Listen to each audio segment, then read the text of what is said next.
আসসালামু আলাইকুম প্রিয় ভাই বোন ও বন্ধুরা, আপনাদের সবাইকে স্বাগত জানাচ্ছি আমার আরও একটি নতুন ভিডিওতে। আমি বর্তমান চট্টগ্রামে অবস্থান করছি, আর চট্টগ্রামের যে ঐতিহাসিক এবং দর্শনীয় স্থানগুলো আছে আমি অবশ্যই আপনাদের সবগুলোর ভিডিও ধারণ করে দেখানোর চেষ্টা করব। আমি এখন যাচ্ছি পার্কিচর সি বিচে। অলরেডি পার্কিচর সি বিচের উদ্দেশ্যে আমি রওনা দিয়েছি। রাস্তার দুই পাশ দিয়ে এভাবে অসংখ্য সারি সারি দোকান আছে, যেই দোকানগুলোতে আপনাদের প্রয়োজনীয় জিনিসপত্র আপনারা পেয়ে যাবেন।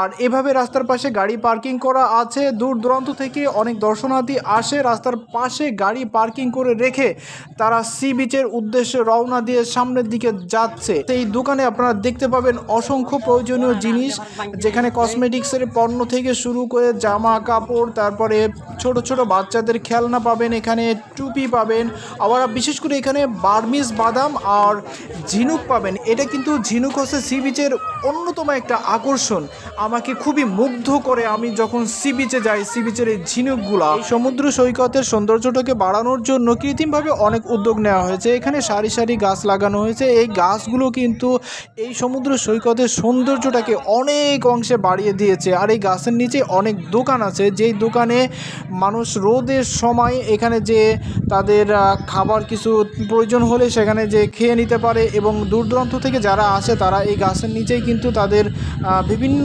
আয়োজন করে থাকে। গানের আয়োজন করে, তারপরে কোনো রান্নাবান্নার আয়োজন থাকলে তারা এখানে করে খুব সুন্দরভাবে কিন্তু এখানে খেতে পারে। এখানে এত সুন্দর একটা জায়গা, এই গাছের ভিতরে অনেক ঠান্ডা, কিন্তু আমি অনেকটা সময় গাছের নিচে যে বসেছিলাম।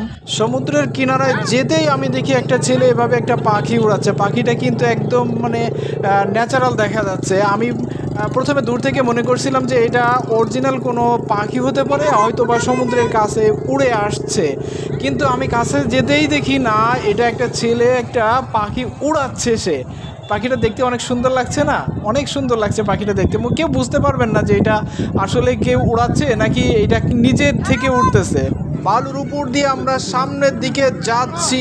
এইখানে একটা ছেলে টিউবের ভিতরে বসে কিছু একটা আবিষ্কার করার চেষ্টা করতেছে, আর আমাদেরকে ক্যামেরা দেখে আই হাই লজ্জায় একদম উঠে গেল। আর এখানে কিছু চাচা চাচি, ভাই ভাবি, বন্ধু বান্ধবী, কিছু মুরব্বিয়ান আমরা এখানে কিন্তু এসে খোশ গল্পে মেতে যায়। এই জায়গাটা খুব আনন্দের, খুবই মজার একটা আরামদায়ক জায়গা। এইখান থেকে উঠে কিন্তু আপনারা যে এখানে আনারস ফল খেতে পারবেন, তারপরে আপনার এখানে আছে ডাব খেতে পারবেন। ডাব খেয়ে মনের তৃষ্ণা মিটিয়ে তারপরে চলে যাবেন একদম ঘোড়ার কাছে, ঘোড়ার পিঠে উঠে ঘোড়াতে চড়বেন। ঘোড়াতে চড়ার পরে তারপরে চলে যাবেন একদম সমুদ্রের কিনারায়, ভাই ভাবিকে নিয়ে, চাচা চাচিকে নিয়ে চলে যাবেন একদম এই সি বোটে করে চলে যাবেন সমুদ্রের ভিতর।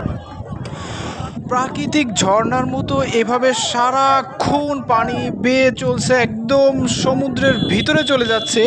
এই জায়গাটা কিন্তু যখন আপনি ঢুকবেন এই সি বিচে বাম পাশে কিছু দূর চলে যাবেন, কিছু দূর যাওয়ার পরে দেখবেন এখানে এত সুন্দর একটা জায়গা, খুবই মনোমুগ্ধকর একটা জায়গা। আমি হাঁটতেছি, দেখেন এর উপর দিয়ে পানিটা দুই পাশে চলে যাচ্ছে, মাঝখানের বালুটা শুকনা হয়ে যাচ্ছে। এই জায়গাটা কিন্তু সব সময় ঠিক এভাবেই থাকে। অনেক মানুষ এই পানির উপর দিয়ে হেঁটে তারা এনজয় করে। অবশ্যই আপনিও আসলে এখানে হাঁটতে এবং এখানে যেতে ভুলবেন না, কেমন?